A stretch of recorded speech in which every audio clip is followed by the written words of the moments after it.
What up, SNA Assassinators? This is Super Ninja Austin back here with another SNA podcast video on December 6th, 2024.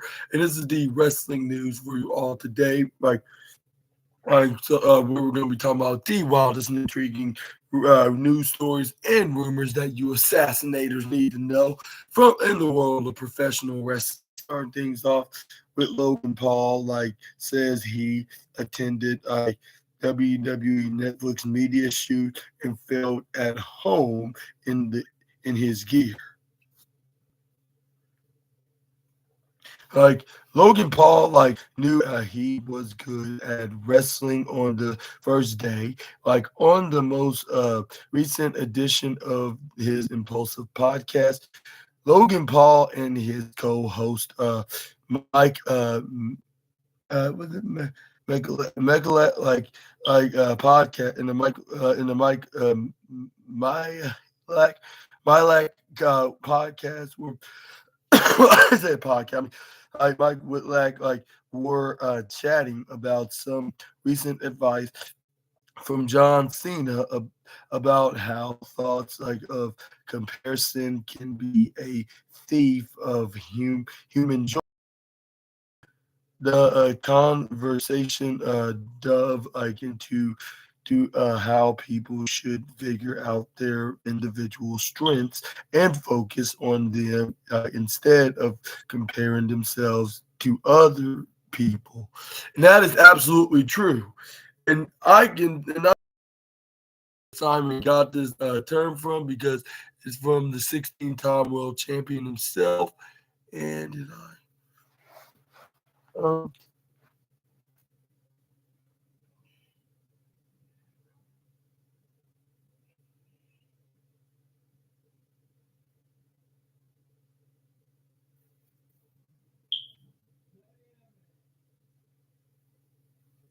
I, I, I'm wrong. I had this on backwards. Okay, good. I made sure to have this in the right place. But anyways, yeah. First of all, any delay, I apologize on that one. But yeah, I see what my boy Simon Miller got to something saying the calling comparisons the thief of joy because it was from the 16-time world champion legend himself. And second of all, I totally see what the world champion is talking about because that is the thief of joy. And you should never be never be compared to somebody that you're not. That's I'm saying. Even if they're similar, but I mean, unless if you're doing the comparisons in a positive way. But that's all I'm gonna say. But yeah, I totally agree on this statement. Whether if you like Logan Paul or not, I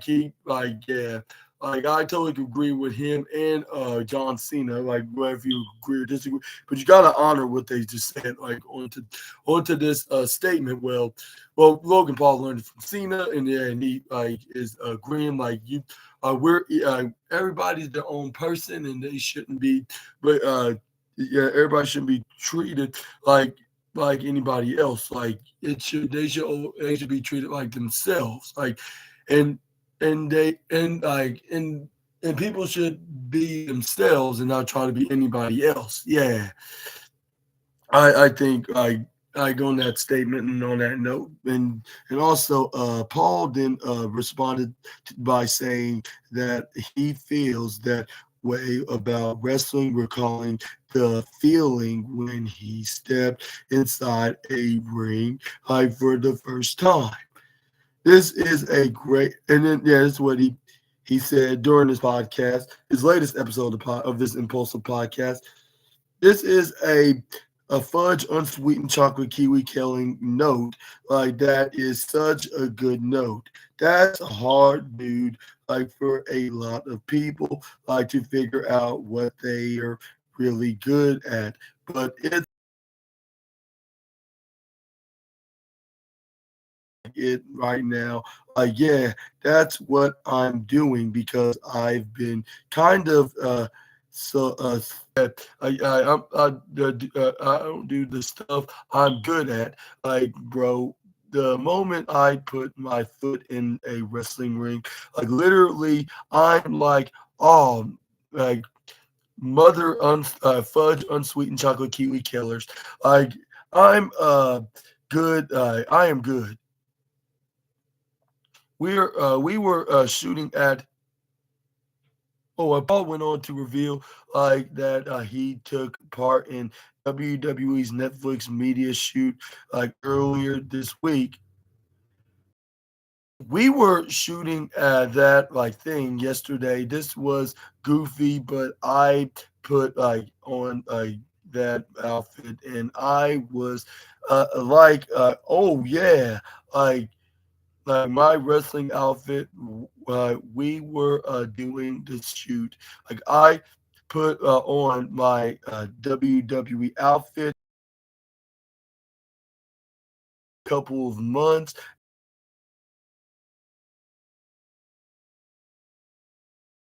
Appeared in WWE at the SummerSlam event, dropping the United States Championship to LA Knight. It is currently unknown when he will make his return to WWE. And then yeah, we're gonna moving on to Logan Paul share his recent advice that John Cena gave him, which I gave a skinny of, like onto the last report that I just did with Logan Paul. And I want to ask you before I get into that, what what's your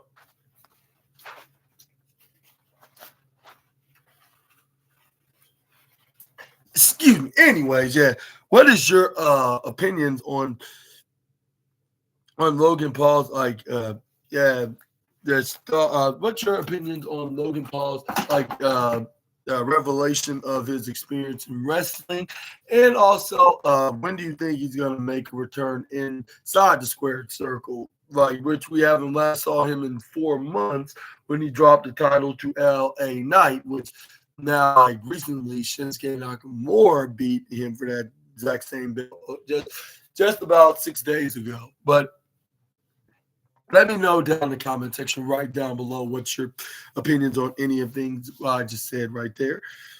And yeah, like and also and what are your thoughts? And do you think Logan Paul could be returned? And also, can you see Logan Paul returning on a Netflix show when Raw moves to the streaming giant? Like exactly like about a month from now? Yeah, it's December 6th. So yeah, it's exactly that's very funny. Yeah. I get about exactly like about I'll say 31 days, I believe, like until yeah, the until like we see that that's that particular edition of Monday Night Raw on Netflix.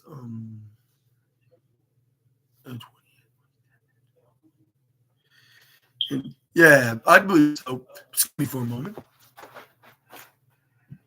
Yeah.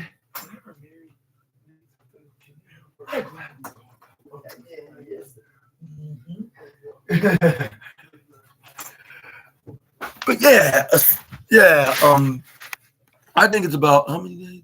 13.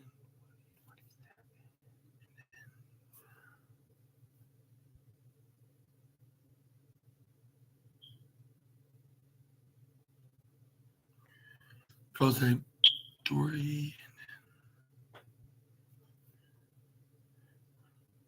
28 days and yeah, it's like 31 days. I'm right. Yeah. Given that it's like about 28 days until the first Friday of January. So yeah, I'm right. I got it right. It's exactly 31 days until the Raw Netflix show, which I cannot believe that's so. Like I remember it was just the January first of the day one edition of Monday Night Raw, which I talked about that show, which it was the return of The Rock, and then Seth Rollins defended his world title against Drew McIntyre. That's when I still had access to the first YouTube channel I have, Super Ninja Austin 213. But yeah, let me know down in the comments what's your opinions onto this note. But moving on forward, we got Logan Paul shares some very strong and wise advice that that was given to him by the 16-time world champion himself, John Cena. Many fans are expecting like Paul to make his return to WWE at some point, like in the near future, as he's been away from the company since SummerSlam back in August.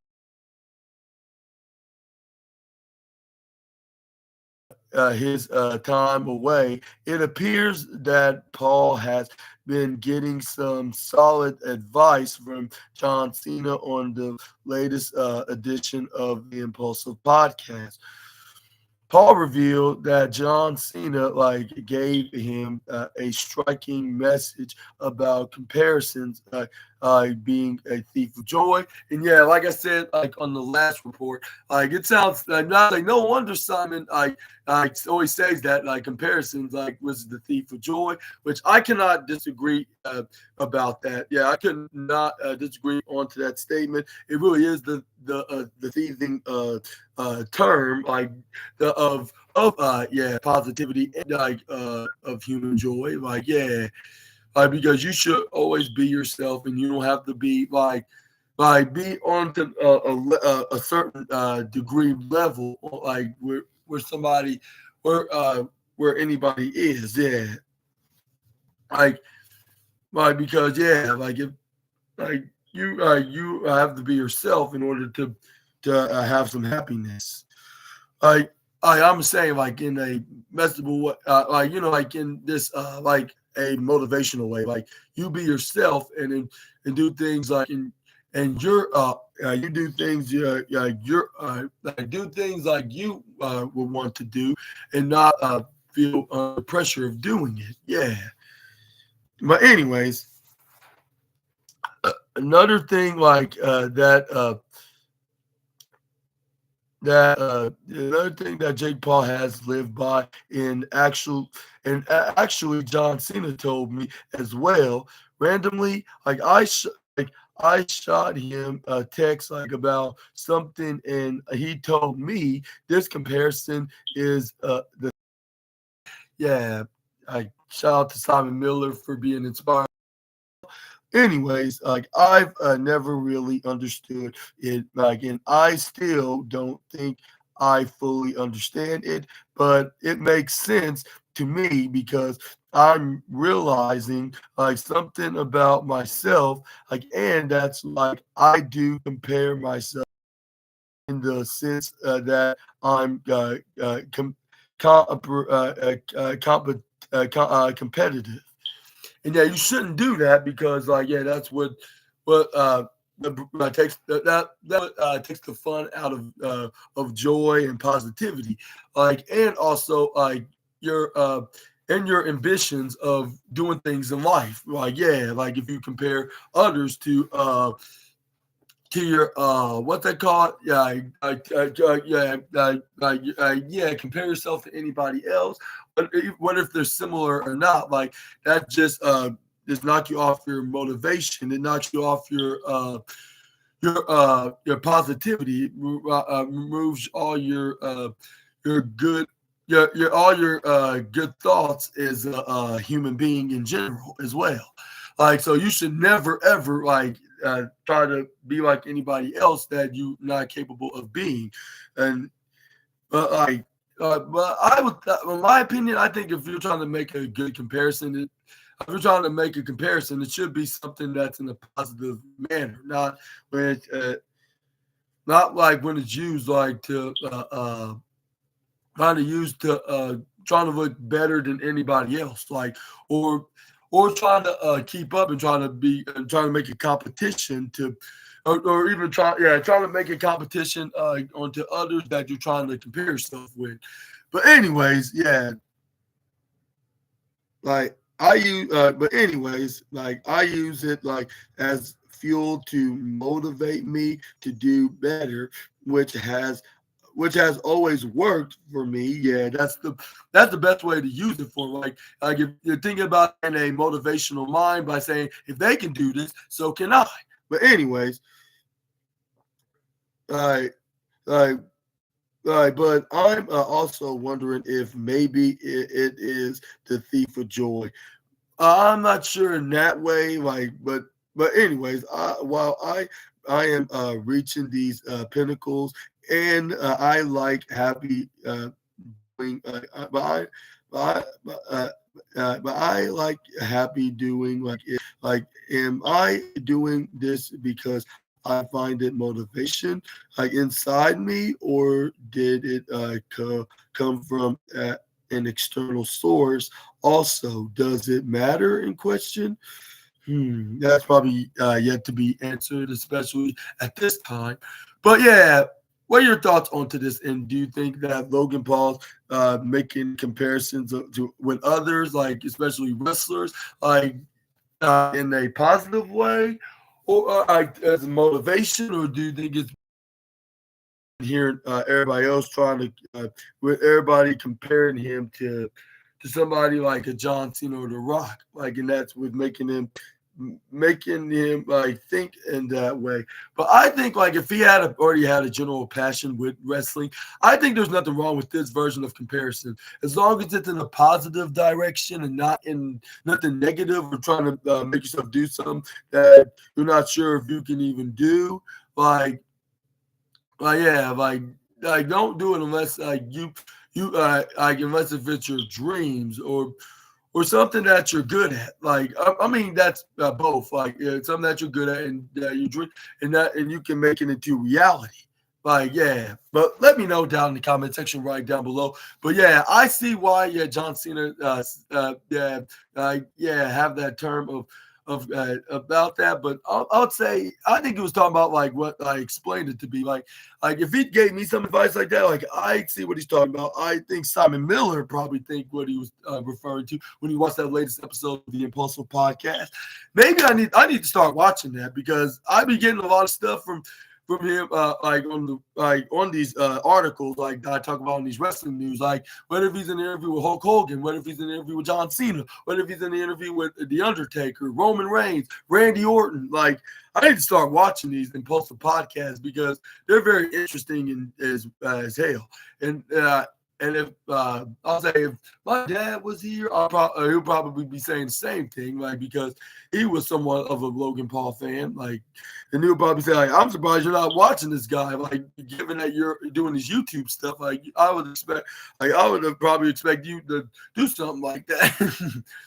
Like, but yeah, like, let me know down in the comment section right down below what's your hot take about Logan Paul mentioning this, and do you think he's using the comparisons in a way that's motivation what got him to be successful, or do you think he's using it like a bit too much, and the source was just like probably was comparing himself, thinking about it's going to be motivation, but really it's I maybe it's kind of making him what's that like I don't know, like yeah, like but I would say like it's probably I'll say probably more likely like, but I think it's probably because he was motivated of that thing like if guys like Cena and Johnson, like also known as The Rock, get do this, so can I, which that's what you should use like when you're trying to make a comparison. Like if you're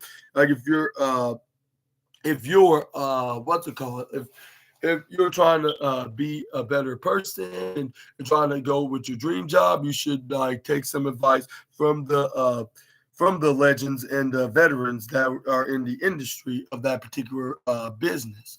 But anyways, moving on, we got Anthony Khan like finally responding back on Eric Bischoff's criticisms about him and his company, stating, "I don't really care what Eric Bischoff said. Like more than Jey Uso used to not give a care of what the OTC had to say, but that's a different video for a different day. But yeah, but now we're gonna be talking about the AEW president had to say about the former WCW slash WWE executive, like had with him having often given like his opinions like on AEW's largely criticizing the company and Anthony Khan himself in the process.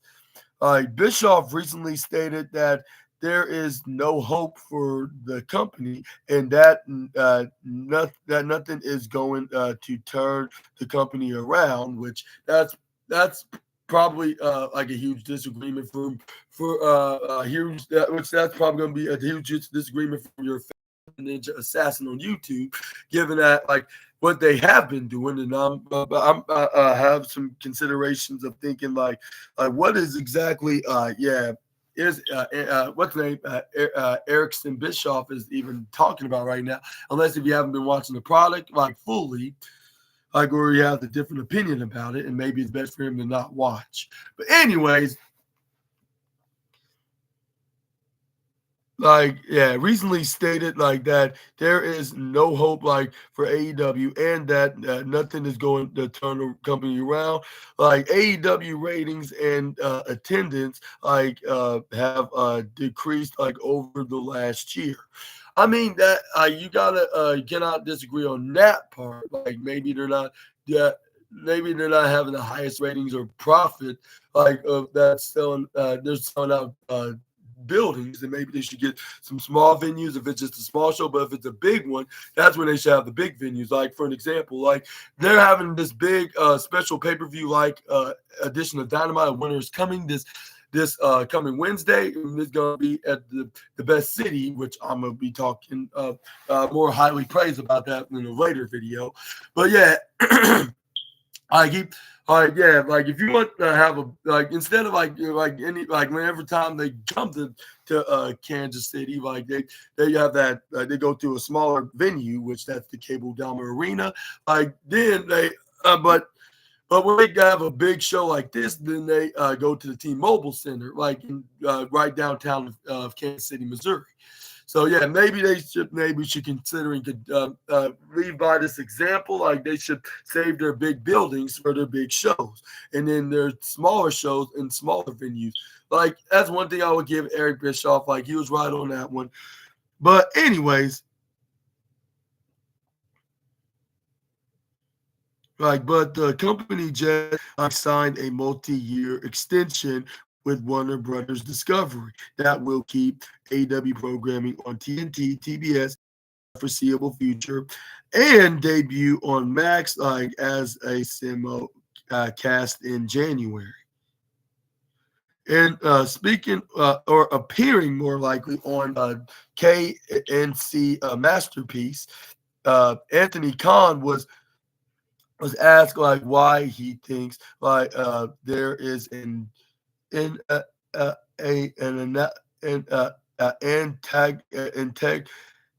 antagonist like a relationship with from Bischoff, and this is what the AEW president had to say in response. I have no idea. I don't really care what he says. We have done really, really well, and we have a great thing going with AEW, and something like to be really proud of. Like we're not only for years to come, like be doing shows like on TBS and TNT, but we're going to set the record for the large like of pro wrestling ever on TNT. It's pretty amazing because for a company like only like 5 years old, like we've accomplished so much. We set the world record for wrestling ticket sales, like, and we're just going into this new media rights deal that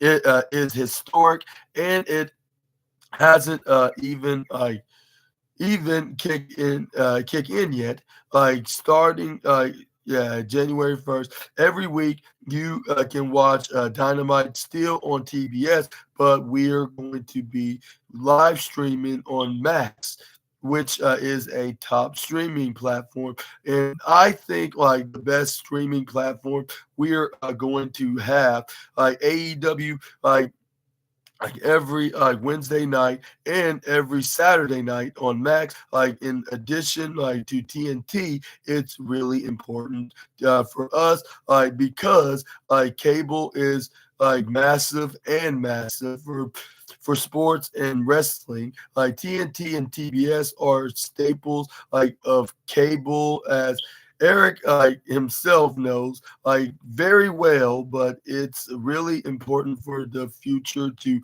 also have a foothold like in streaming, and that's what we're going to have now like with AEW on Max. I think AEW is doing fantastic. WCW Nitro like aired on TNT like for 286 episodes. AEW Dynamite like has aired like 270 episodes on TNT and TBS during its run. And they're like about 16 16 episodes away from tying this record holder on TNT Wrestling, and I'll say like in about 17 away from beating it and surpassing the this record of with WCW's holding with them having the most episodes in TNT, like and of the channel, I should say, like altogether. But do you think they will surpass that? I think judging by yeah, with AEW with these Netflix, they're probably going to be doing the same with AEW Dynamite on Max. And I will be making a simulcast edition of the SNA, making a review show. Whether if I watch on my YouTube TV streaming service or on my Max streaming service, I'm regardless going to be making that review. Definitely for sure. And I'll be wearing my blue because for many reasons. Well, first reason, obviously, that's the color of the streaming service. Like on Monday Night Raw, when I do the review on Netflix, I will be wearing red, obviously. Yeah. And I'm wondering, like, if they're going to be redesigning their AEW is going to redesign their colors, maybe from purple to like purple and all colorish to all blue, which I would not mind. Which I hope that WWE won't take a jab at them, like and calling them out, like by giving subliminal messages of copying, because I don't think they're copying. I just think they're just being their own version, like of that color. And I'll say, the second reason, I'm not sure if I should mention it at this time, but I just love the color, genuinely. Especially wearing these accessories, and I believe, like there's some people out there, even on the roster on All Elite Wrestling, probably like to wear the color as well. But yeah, let me know in the comment section right down below as well, and let me know like how you're gonna be watching. Are you gonna be watching it like wherever you get your your broadcast from, like our broadcast service from, like whether if it's on TV or streaming.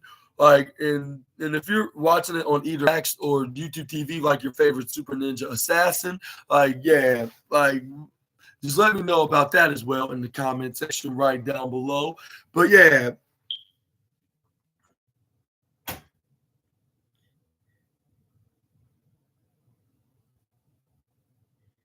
And then it's Fightful Select said they're going to be doing a post show podcast review of the show as well Wednesday, airing on January 1st.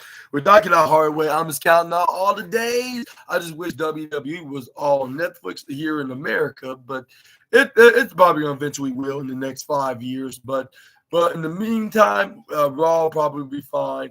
But I hope that it will in a way, like with the streaming part, because like I said on the previous video, I'm gonna give it a test. You put that on the test when I watch the Chiefs game against the Pittsburgh Steelers, and if it goes perfectly fine and well, I'm gonna let you guys know here on the podcast, on the SNA podcast. And then I was like, I'll be confident that Monday Night Raw is gonna be the same. But anyways, moving on, we got Big Boom AJ news. Like says Sanjay Dutt was never annoying. He always brought the boom. Or the boom, like how AJ does it, which I'm not sure if I got it right. But the Costco TikToker, talks about his experience with Sanjay Dutt, and giving him his blessings. And today, wrestling fans know Sanjay Dutt as the pencil carrying in the new sense, like known for hanging out with Jeff Jarrett and Jay Lethal. However, like Big Boom with a big fat explanation. Like, and I'm not what that weight shaming. I'm just saying like because I'm saying like like it. Like his boom part, like of his nickname, Big Boom. Like I say it like with the explanation point, I just say it like it's just huge, not like with the weight part. Like and yeah, but anyways, Big Boom with the explanation. AJ like knew like Sanjay back like in the '90s, and says like that despite like what you may think, Sanjay was never always an annoying person. During in the latest episode of Hey EU, Hey EU, I mean Hey EW, like Big Boom AJ and his family appeared on the show with our was always annoying, to which AJ responded stating Sanjay Dutt was never annoying. Sanjay Dutt always brought the boom with a big explanation. RJ City commented RJ for his corporate corporate answer, still if AJ says it means Dutt brings the boom with the big fat capital explanation letters. And yeah, and again, no shaming, no weight shaming. I'm not QT Marshall. You can trust me on that. Like I do not do that. I don't judge nobody on any color, shape, or size or anything. What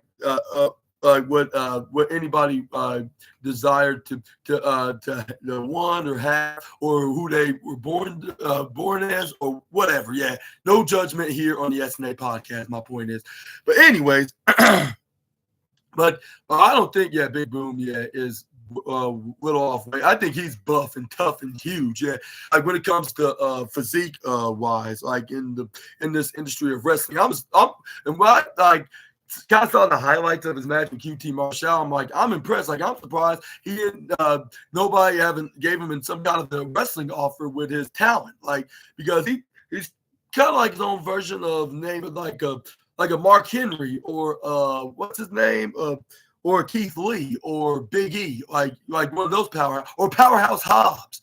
I would say he may not be perfect. He may be a little green, but who's not a little bit of that color? Because you cannot always be perfect in any wrestling matches, especially when you roughly get to do them. When you have an utter busy schedule doing non-wrestling projects. But anyways. Speaking of that match against the former Latin American champion of AAA,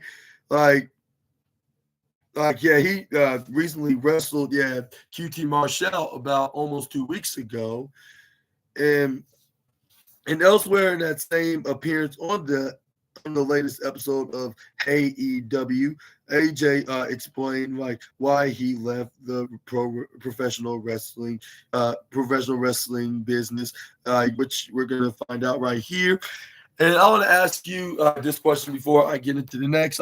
What is your thoughts on Big Boom AJ's big shocking revelation, which I've never found Sanjay Dutt annoying. I find him funny and entertaining. If you ask me, especially he's the perfect pairing with the likes of Jay Lethal and Jeff Jarrett, because I just cannot find him being a manager for any other guys in AEW. It's just they just knew they were meant to be in this triangle of a faction, or even the square, if you want to count in Satnam Singh, but that would in this friendship square, it just works. I just don't know how to explain it, but it's just they have that ick factor. They just know what exactly what exactly to do with Sanjay Dutt, and even sometimes even putting him in wrestling matches, which that's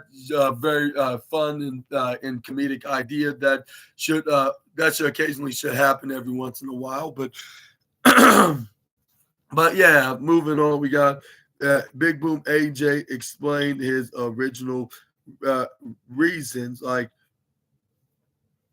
why he left pro wrestling, like at Full Gear, like yeah, 2024 last month, like the Costco guys like appeared on 0 Hour with AJ facing off with QT Marshall in singles action. AJ with experience like in the ring, however, as he was a professional wrestler years ago, like on the latest episode of Hey EW, like AJ like was asked by RC City about walking away from pro wrestling years ago. Like, and yeah, and I just don't understand why some wrestling companies didn't bring him in. Like, he may not be perfect, but yeah, like I believe if it was probably like this era in wrestling, maybe everybody would be signing, trying to trying to give him a contract in the business of pro wrestling. Just saying, yeah. But I'm not gonna get into that right now. Like, yeah, things like I said change, and now like since he had this shot at AEW, I'm happy for the guy. But anyways, he he uh he explains, well, because if we had all we had right now, the internet where you could really reach anyone, I would have stayed in wrestling at that time. Like, I went as far as wrestling as I really wanted to go because without being so like many days a year, I have so much respect for professional wrestlers being on the road over 200 days a year at the time. Television was really only the opportunity, but now like that we have all this, like we're able to bring the boom with a huge explanation. But anyway, like AJ would defeat Marshall like at the show, like and come like into the match with a injury. Like you can read more about right onto this link from Fightful Select, but we're gonna probably gonna pass for that for now. Like, and what are your thoughts on Big Boom AJ's explanation why he left the rest, which is understandable because back in his time, like the only way that you could be can reach out like to any promoters like and get into the industry if you save a lot of money from like a good paying job, go on the road and find like and find a good wrestling school to train at. Like if I could to pay to take these sessions and start training and stuff like that, and then yeah. But yeah, luckily nowadays, like things like get changed with the internet, like whether if it's on your computer or phone or tablet or even smart TVs, like yeah, like things have been changed for the better for over the past maybe almost even 20 years from now, like maybe about 17, 18 years ago. I'll say more likely like maybe 17 because that's when smartphones were invented. Like Apple, most specifically, like was definitely was the top name brand like of that era, like in era when it came to stuff in the future and the internet and electrical technology. But yeah, I can understand why Big Boom AJ didn't stay in the industry because it was not probably much as convenient it was like when wrestling like all around the country like it was probably yeah it was yeah like it was yeah It was like a bit too tiring to drive like to one destination to another, and like he was eventually going broke, like because he was probably not getting paid enough to continue to travel onto his next destination. But now they finally got there's plenty of opportunities like to afford that stuff by having side hustles and good paying jobs, like even on the internet as well. Like so, and yeah, like, and that's easy to just travel, like, especially with him, like, yeah, now I known as being a TikToker guy on in the Costco store with his family. Yeah, like he could afford to travel like to anywhere AEW is located, like which they were in Newark, New Jersey, to have this AEW match against QT Marshall, like which he successfully won. Yeah, huge congratulations, by the way, which I never got a chance to do because I never got a chance to talk about anything Big Boom AJ because there's not no updates on any AEW programming. That's because they probably don't have anything else for him at the moment, but maybe at AEW, maybe Grand Slam or All In or even Double or Nothing, like we could possibly see him can make that return and that like him in another program. Like who knows? Maybe it'd probably be with somebody like I don't know, like Jay Lethal or Jeff Jarrett. And if so, do you think it will be with those guys? Do you agree with your favorite Super Ninja Assassin, or do you think you should face somebody totally different, like maybe like Darby Allin, or I don't think John Moxley, because he said that's probably the one wrestler he will not be facing, like on one interview. But leave that out. But we could see him facing maybe a Claudio, maybe he could face a MJF. I'm not sure if he would. Or was it MJF? Or was it both? I don't know. Like, but yeah, either way, yeah. Let me know in the comments below who do you think is gonna be, who could fight Big Boom AJ next in possibly his next match in All Elite Wrestling. But moving on, we got Mr. Logan Paul shares a recent no. I already read this. Why am I going back to a report I just went to? Next up, we got Josh Barnett. Josh Barnett. We got some Josh Barnett news, like with him saying that he was in communications with Shelton Benjamin about Bloodsport. And yeah, Josh Barnett says like he would love to see it happen. Like talent from various promotions, like including WWE, AEW, and even TNA, continue to compete for like events like at Josh Barnett's Bloodsport Part 12, Part 12. Like Barnett, I faced MVP, leading to some speculation about MVP's Hurt Syndicate stablemates, like possibly Bobby Lashley, Shelton Benjamin potentially appearing at a future event. And speaking on the Shining Wizard podcast, Josh Barnett was asked about Shelton Benjamin potentially competing in Bloodsport, and he had this to say on the matter. I would love to see it. Like, I have been in communication with him. I don't know,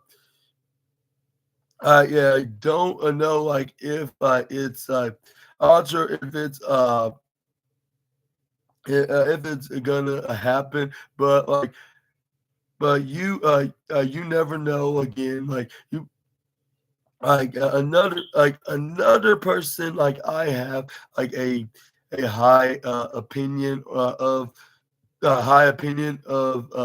of Plus, like me and Shelton have a connection, not only like through Bobby Lashley and MVP, but also like through Minnesota wrestling, because I've got some guys that are from the Minnesota Storm, like who wrestled like for the University of Minnesota, that have trained with me and gone and competed in catch and catch wrestling over in England. Like, I've brought it up to Shelton, and he's like what in question, like really, and also question, like you got these guys like going out there like in question, like that's cool, man. As of this writing, there is no word on whether Benjamin will compete at a blood sport event. Like Benjamin, I had has made it clear that he wants to win a world championship. And we're gonna check that out up next. But what are your thoughts on what's his name? Josh Barnett is interested of bringing in the stand the chief officer of the Hurt Syndicate's complaint department. And do you think he will eventually will show up? I think he sure will. Like if someone like MVP, someone that's close to Shelton Benjamin, that competed at a Josh Barnett blood sport event, I would. I don't think there's going to be no problem or no, let alone issues that the standard of greatness could make an appearance. Like whether if he is facing Josh Barnett himself or any of anybody that's going to be competing, whether if they're from also from AEW or TNA or Major League Wrestling or or WW or TNA or the NWA or whatever promotion that they're wrestling for. Like, yeah, I just think that there's gonna be like somewhere down the line he will be competing. But moving on, like from one news story about the chief officer of the complaint department of the Hurt Syndicate to another, as we see, Sean Benjamin wants to still get a shot at the world championship, which is totally intriguing, of course. Yeah. But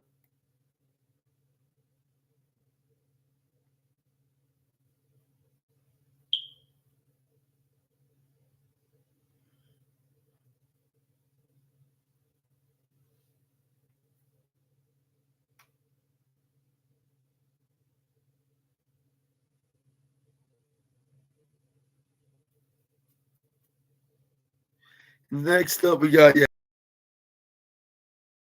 bucket list. The I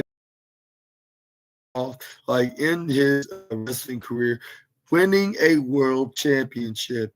Shelton Benjamin has won several titles, like in wrestling. He has been the WWE Intercontinental Champion and WWE United States Champion and a multi-time tag team champion. However, during his different stints in WWE, he never captured any of the WWE World Championship belts. Were active at the time.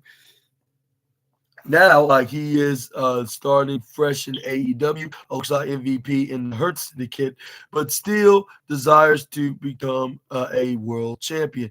Benjamin spoke about his championship aspirations during an appearance on the Gabby AF podcast in and stated when it boils down to it, like no matter what I'm doing, like I'm definitely in it to be champion.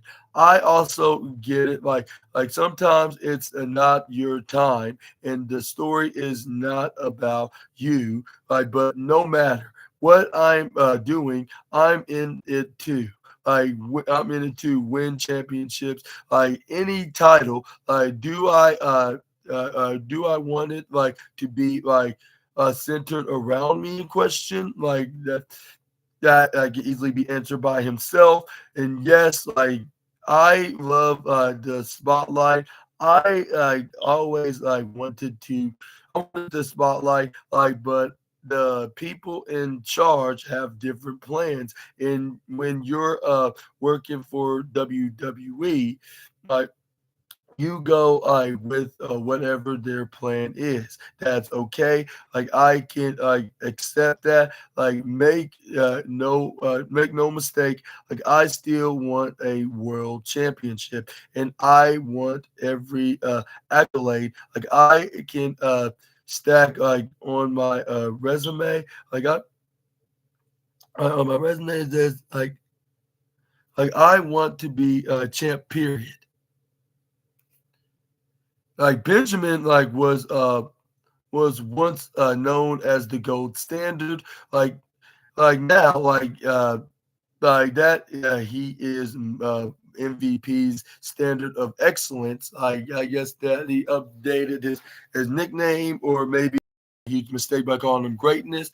But either way, it's still a compliment, which I don't think they would even mind if they heard this from your favorite Super Ninja Assassin. But I want to put some respect in that name, so I'm gonna start calling him standard of excellence, which I would totally agree with Montel Vontavious Porter onto that term of this statement. That makes so much sense.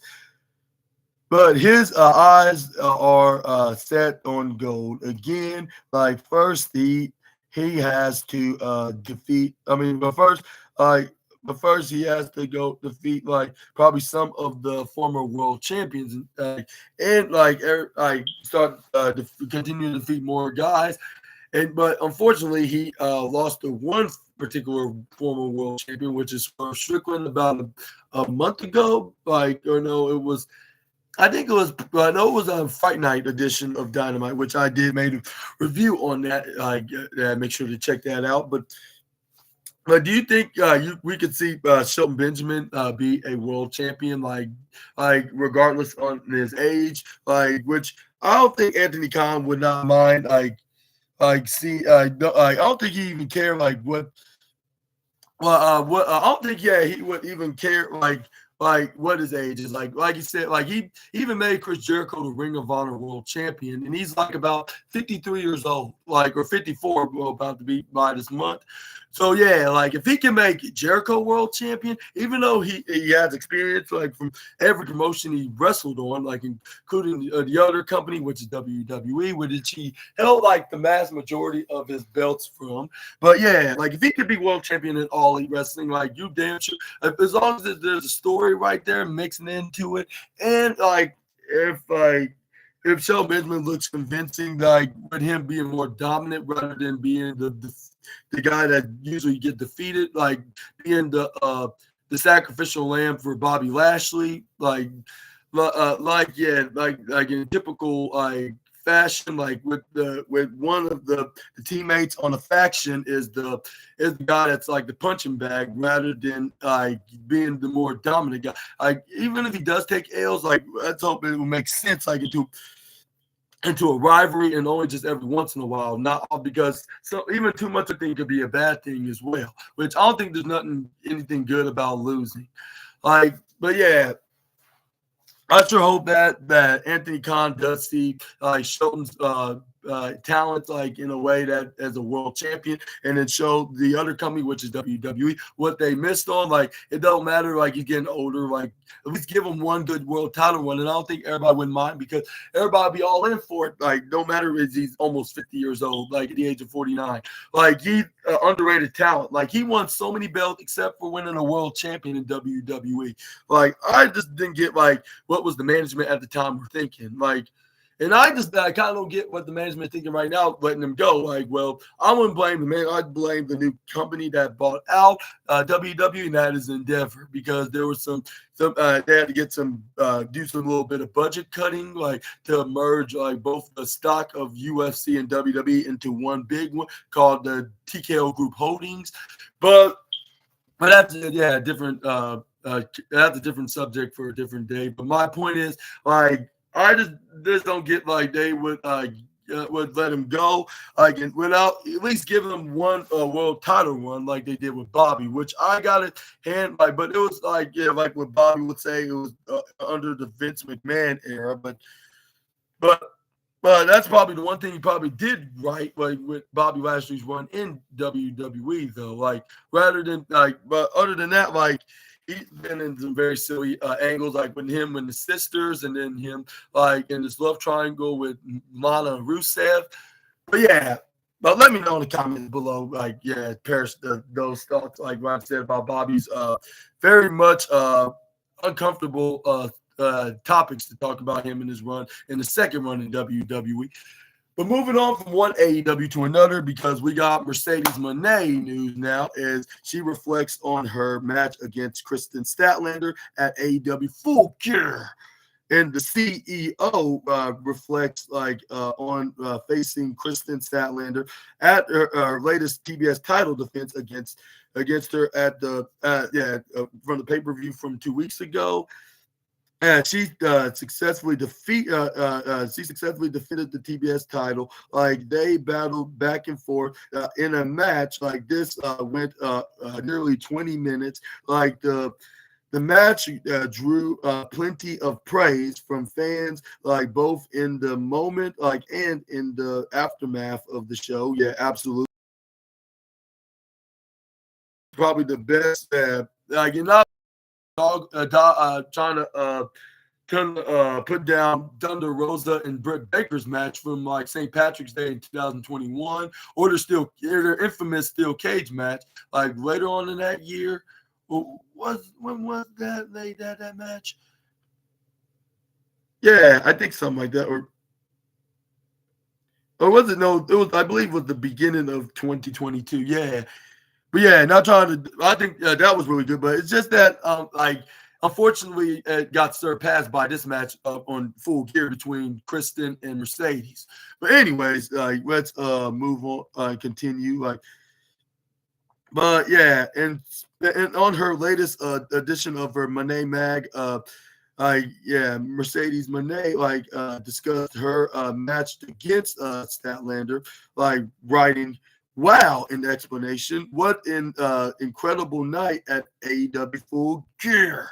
Like, with a humongous explanation that should be there. Like, I'm still buzzing like from the electrifying atmosphere, like, and the unforgettable matches that unfolded. But there's one moment like that has that edged itself like into all dropping like showdown between me and Kristen Statlander. Like, it might just be my second favorite match of my entire career. Chris, Statlander, truly impressed me. Like, she embodies a strength and determination. Like, and I was blown away by her willpower, which she was probably jaw dropping herself. Like, just why don't you just ask the one in 20 back in what was the month? April? Yeah. But anyways, let's continue.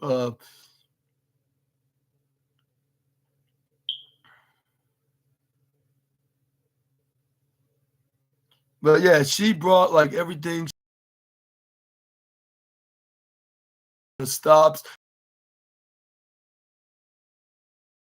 Her her tennis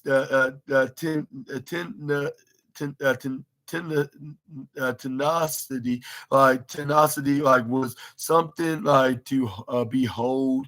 Like, and like, it's clear that she's a force to be reckoned with in the AEW women's division. Yeah, I kind of have to agree on that as well.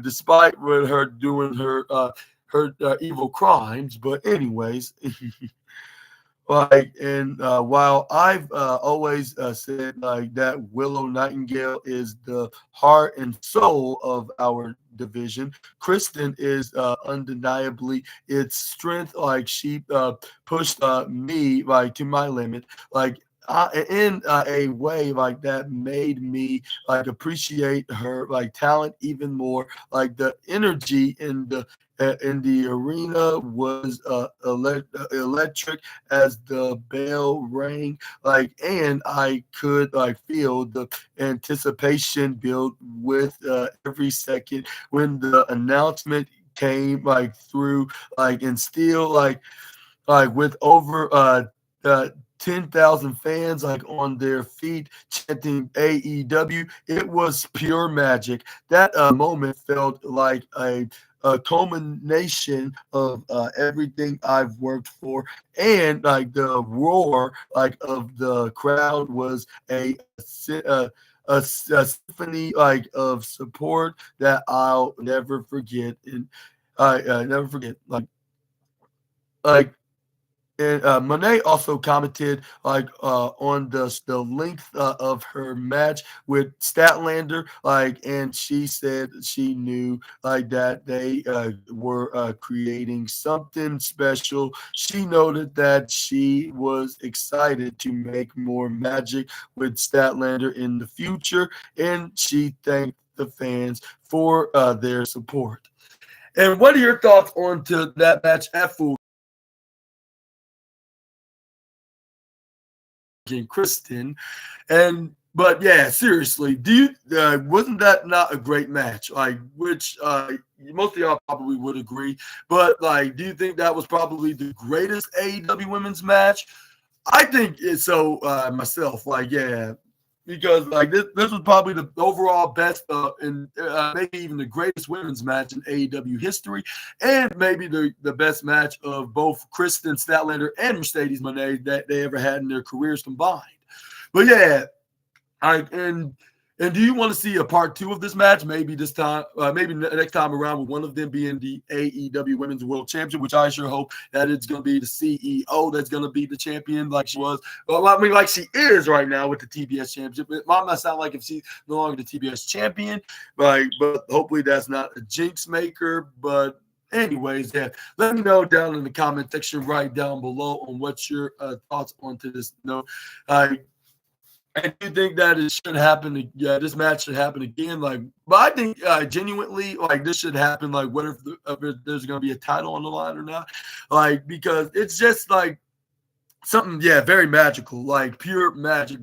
Yeah, like the CEO said on this latest edition of the Monet Mag. This was such, yeah, this was nothing but pure magic. I'll say, and I sure hope that there's going to be plenty of more matches like that in the foreseeable future, both in the men's and women's division. And I sure hope that we could see the same on this Holiday Bash episode of Dynamite, which that's going to be on the week before, week after the Winners Coming event, which is going to be over in Washington D.C. And yeah. And I think the last time, yeah, the CEO was in Washington, D.C., she was wrestling on New Japan's Capital Collision show in the nation's capital. But it was for New Japan Strong Women's Championship. But yeah, but speaking of New Japan Strong, I believe a week from tomorrow, I believe, correct me if I'm wrong, that yeah, and I could be mistaken, but next Saturday, she will be facing facing Hazuki in that New Japan show. What's it called? In her next women's New Japan Strong Championship. I'm thinking it's what was it called?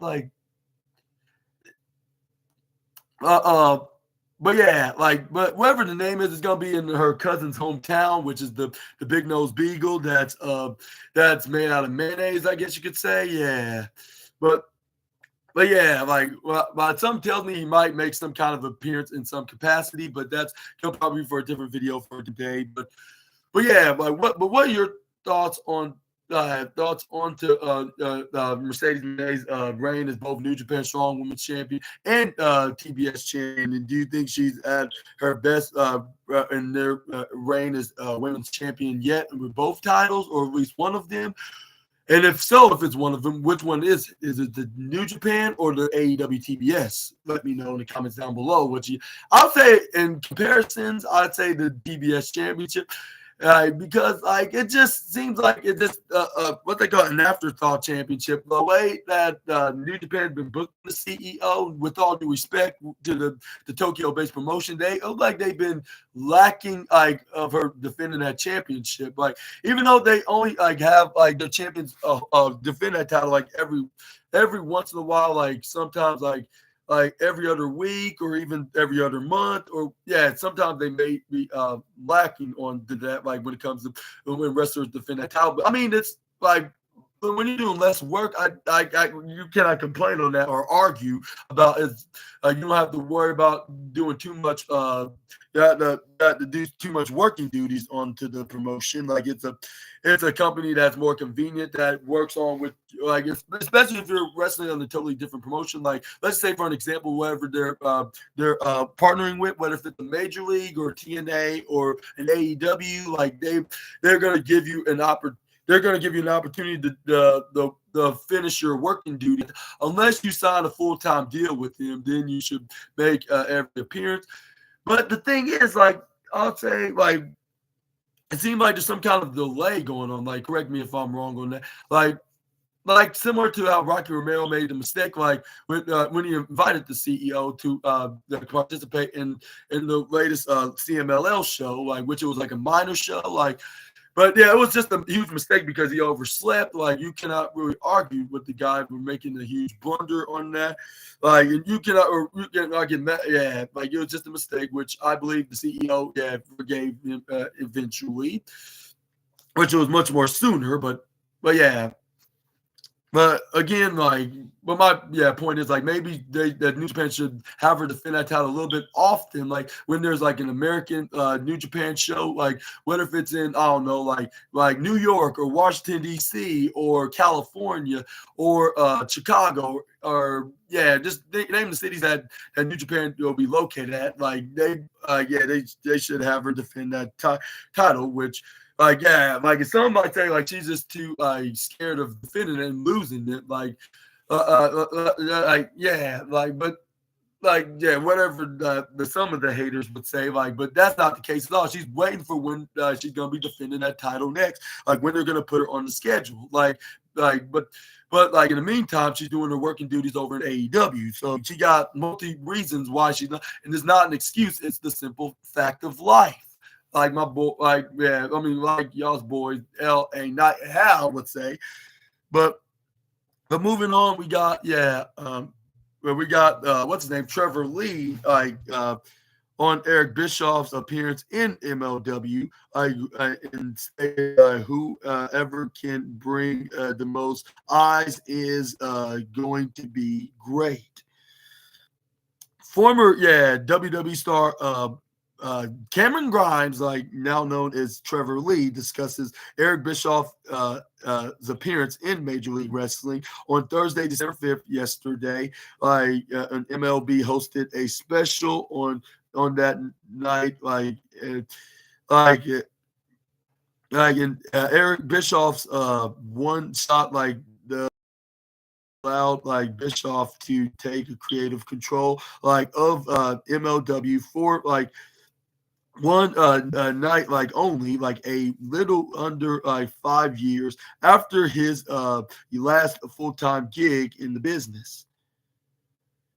Eric Bischoff's one shot also featured the Major League Wrestling debut of Trevor Lee, who challenged Mystico for the MLW World Middleweight Championship.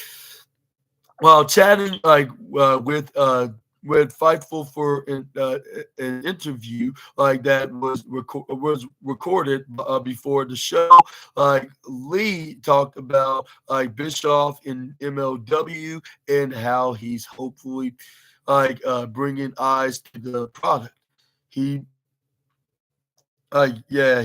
said, no, I've actually never met Eric Bischoff before, but he's definitely a very polarizing character, and he's going to be bringing a lot of eyes to what MLW is doing, Thursday night, a free YouTube event. So I mean, whoever can bring the most eyes to it, is going to be great. So it would be very interesting to meet Eric and see how that goes. But hopefully, he doesn't hate me too much. Lee went on to talk about Bischoff recently Eric Bischoff's recent popularity, citing like his recent NXT appearance.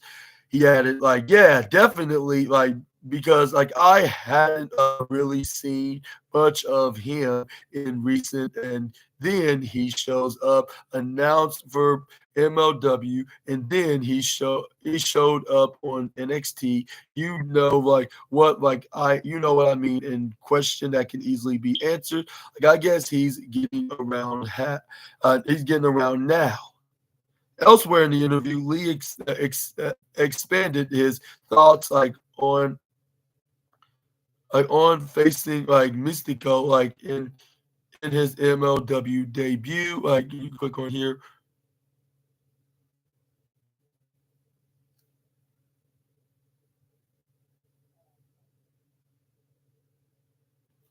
And this and moving on, we got news. We got Trevor Lee on making his MLW debut against Mystico. It shows like that the MLW has respect for him as a talent. But before I get into that, I want to ask you, Assassinators, what are your thoughts on what's his name, on Trevor Lee's his appearance on Major League Wrestling, and do you think that he's going to be making a successful impact in that company now that he's able to wrestle anywhere he wants ever since he became a free agent after he left the other company, and then with him wrestling in plenty of independent promotions, and also what are your thoughts on what's his name? Trevor Lee revealing that this is his first time like meeting Eric Bischoff, and here being and we're describing him as a polarizing character, when it comes to him in his in ring personality work, I should say. Let me know down in the comments about that as well below, and let's move on. We got Trevor Lee is looking forward to facing Mystico in Major League Wrestling. Like Lee will make his debut for the promotion on Thursday. Make his promotion on Thursday.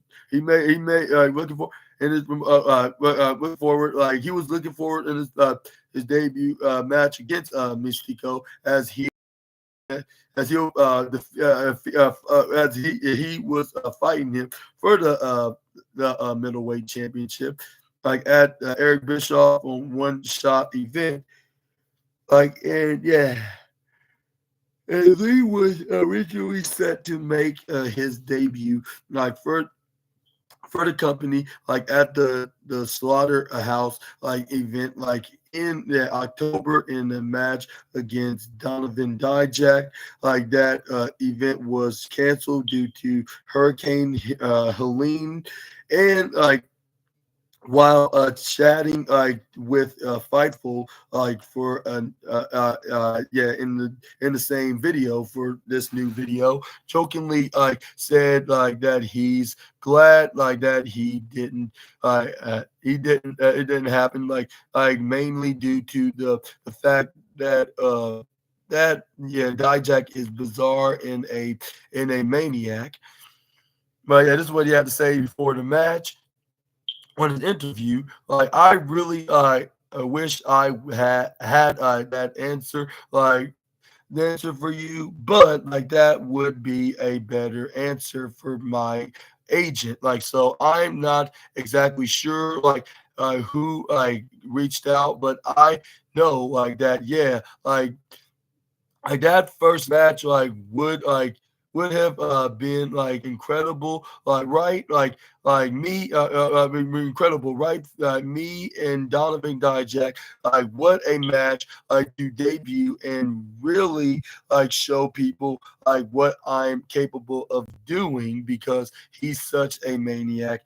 Any match that you see out of Dijak, you don't know what can happen, because for a man his size, he's absolutely bizarre, and honestly I'm happen while laughing. And what are your thoughts on to Trevor Lee with this revelation match? Was originally supposed to be Dijak back back a couple months prior. And do you think it was probably for the best that didn't happen, even if there wasn't like a Hurricane Helene? Like maybe they should have canceled this, or do you think it was like, or do you think it would have been better than expected to be? Like when I was thinking, because sometimes things can turn out to be better than rather than thinking about it first. Like,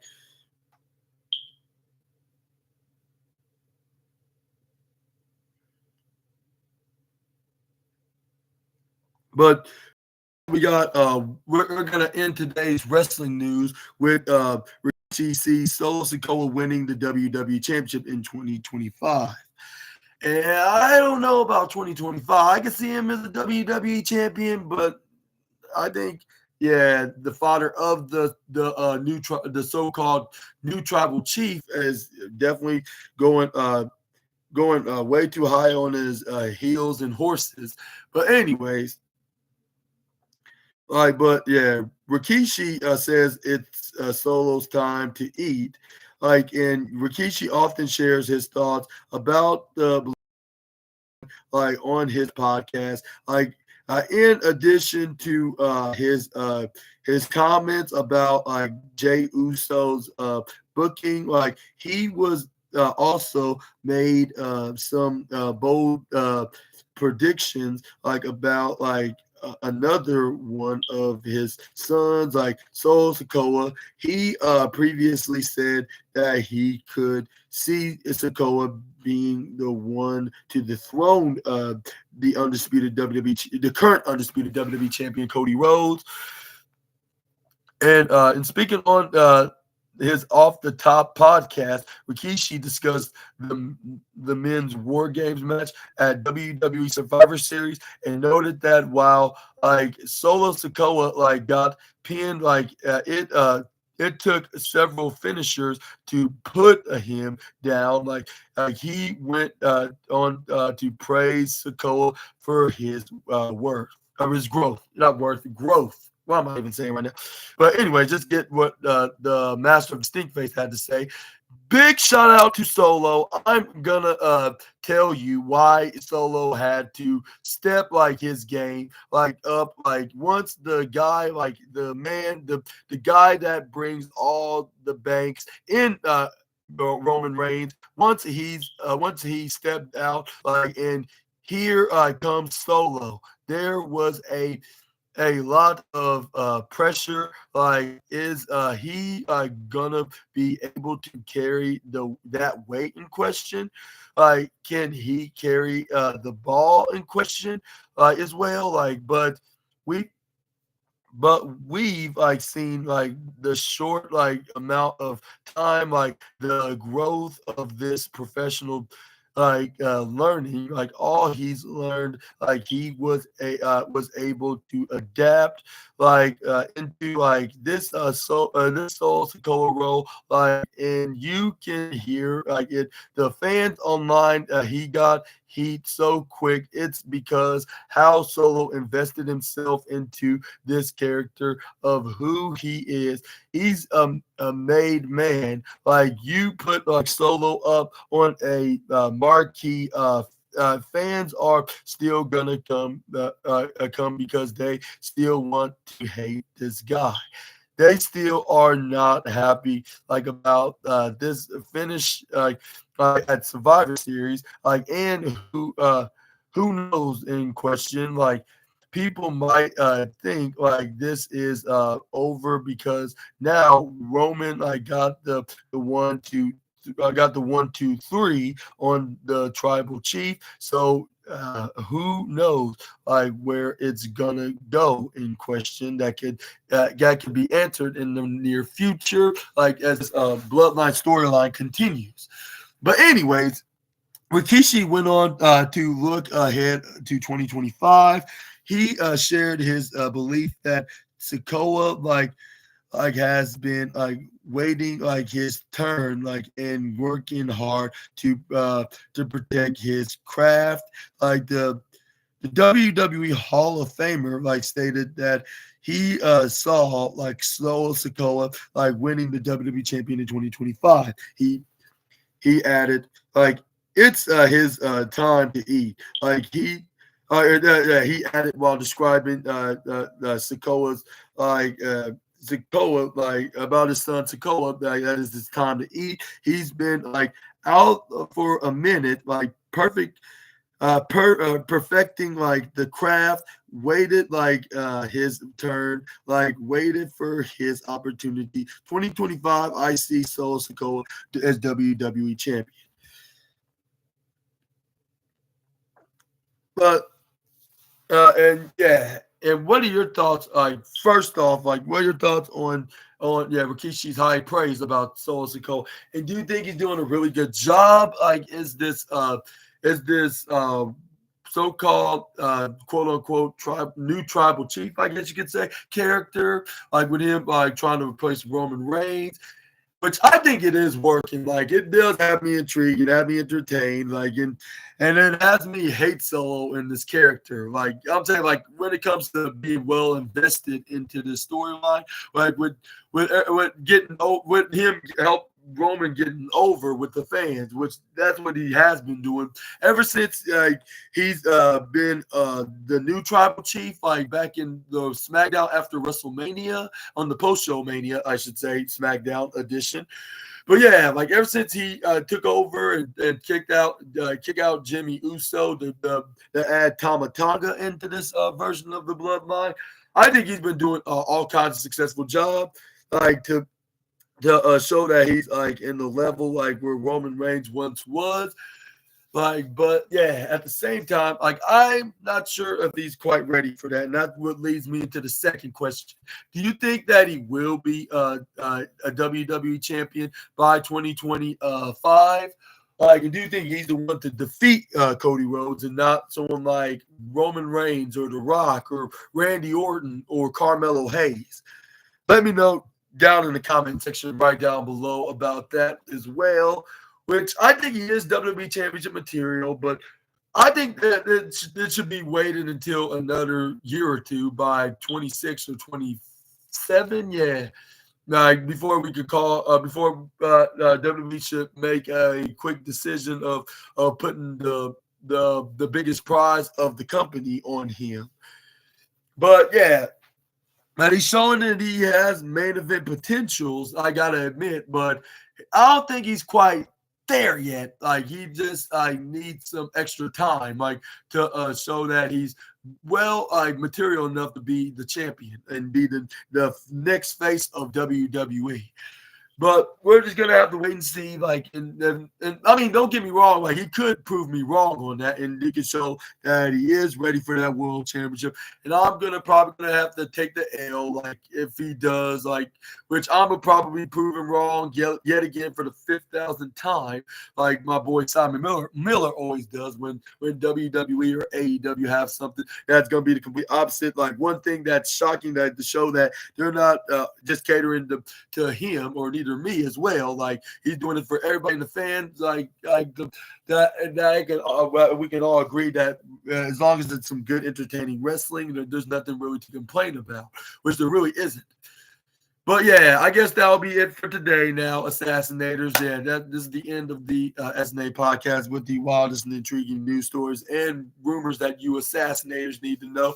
And let me know in the comments which one was your favorite out of this list of these news stories from Fightful Select today on December 6th. And if I had to pick one, well, actually two to be exact, I would pick the one where Logan Paul like mentions that he's been given some big advice, like some huge advice from the 16-time WWE World Champion himself, John Cena. Like with him saying, like the comparisons is the thief of joy, and which I totally agree because you should never ever compare yourself with others, like at least in a negatively like are you trying to talk to Uncle Super Ninja Austin? Yeah. Are you like your big brother? Oh, you're such adorable. Yeah. Like say hello to the Assassinators. Quack quack. I want the Assassinator.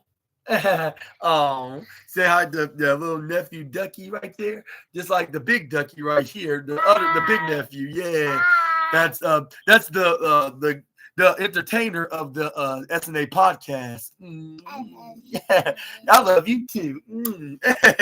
But my big entertainer. But anyways, yeah. Oh yeah, you can have some Kaji. Like just about in 5 seconds. Yeah. But anyways, like, but yeah, you should, you're such a silly duck.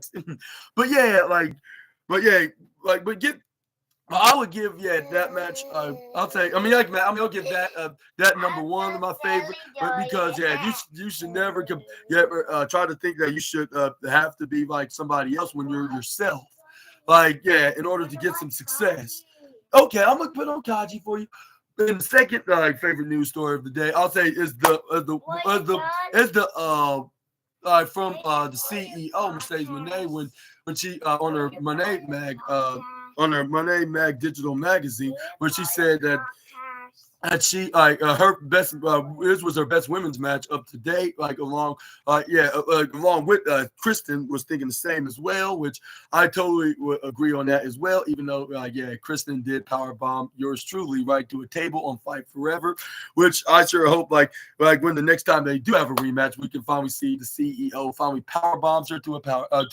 That's the only part which I'm not gonna complain about. She got like 3/4 of justice against her, like for all of us, but yeah, I hope the next time when we do see her do be in an encounter with her, maybe this time, I mean that next time, probably in 2025, she'll be the AEW Women's Champion by the time, if she does dethrone someone like Mariah May, if not Mina Shirakawa, depending on who's gonna walk out as in the T-Mobile Center as the AEW Women's World Championship. But yeah, we're gonna have to see about that. But yeah, I would say I'd agree that was probably her best match, and along with the overall AEW matches as well. Even Kristen's matches, of course. And also, I guess that's all for today. I'm kind of boring my nephew here. I'm probably gonna talk more about my favorite news stories of Logan Paul's and CEO Mercedes Monet's, which I'm gonna see you guys on the next videos. Make sure to check out which we're gonna be talking about what went down on Friday Night SmackDown later on tonight, which we're gonna be seeing matches like the next what's that called, the number one contenders tournament match with Naomi taking on Tiffany Stratton and Electra Lopez. And whoever wins gonna be facing, I believe, Mi Chin, in the semifinals. When whoever wins the semifinals, respectively, between Chelsea Green on one side against Bailey, and then whoever wins this number one contenders match tonight, in this first round, you're gonna meet Mi Chin next week. I don't know. You should ask your grandma's twin, Samantha Irvin, and your mommy, or or who else? Or Alicia Taylor, Samantha Irvin, or Uncle SNA, or your Uncle Slatrock, or whoever that would say their name like that. Chelsea Green. But anyways, whoever wins that match, whoever wins that match will be in the first part. We're gonna be on the first spot onto the finals, while whoever wins between Naomi and Electra Lopez and what's her name? I just said Tiffany Stratton will take on what's her name? Mi Chin. Whoever wins that next week will be facing either Chelsea Green or Bailey at Saturday night's main event, live on NBC, which I will be making a review of the show as well a week from tomorrow. It seems like every Saturday I have something to talk about. First, it was with AEW Full Gear, but that was a really successful pay-per-view. Same with Survivor Series, which that was the following week. And then on the NXT pay-per-view, which is tomorrow, I'm gonna be doing Deadline. And then the week from tomorrow, I will be doing Saturday night's main event as well. But yeah, I know you want Kaji, and Uncle SNA is gonna give you Kaji, but I'm getting to the end of that. You don't want Kaji? Okay. Thank you so much for that note. But yeah, and make sure to check out AEW Rampage, which I know who's gonna be fighting is gonna be Daniel Garcia taking on what's his name, Beast Mortos in the Blue Leagues, while the I'm not sure if I should say this because my nephew's like 10 feet away from me, but I'm just gonna say quietly, the bitch man, Kazuchika Okada, is gonna be taking on Mark Briscoe. I hope the rabid country dog does beats him in that match. Ruff, ruff, ruff, ruff, ruff, which I'm gonna be on team Mark Briscoe tonight for sure. Even though I most likely am on team Briscoe because that's my boy. He's very phenomenal. Yeah, you can say a lot about him, but I think he's very underrated. Yeah, he should be a world champion in AEW one day in the future. But anyways, yeah, we also got Ricochet on the other hand taking on Commander with a K, which he's the substitute to take what's his name, Juice Robinson's place because he's not going to be able to continue because he's going to be out for at least a half a year, because of a broken ankle, I believe. Yeah, which that's probably going to last probably a whole year. Why don't you ask the likes of anybody that did had an ankle injury in the past, with the likes of Adam Cole, baby, Eddie Kingston, Mercedes Moné, and others yeah, of that question. Yeah, how long it took them to get back in the ring, which that sounds very unfortunate. But yeah. But yeah, we're gonna see, and I want to wish all my positivities and the best of luck, in this speedy recovery, onto Mr. Juice Robinson, the Rock Hard Tank. And let's hope this won't be the last time we'll see him from last Saturday. And let's hope he can make a strong return and recovery much more sooner rather than much more later.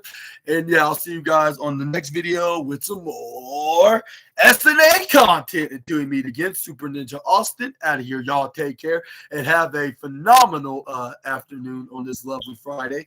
And I'll see you guys on the review shows. Yeah. So bye-bye for now.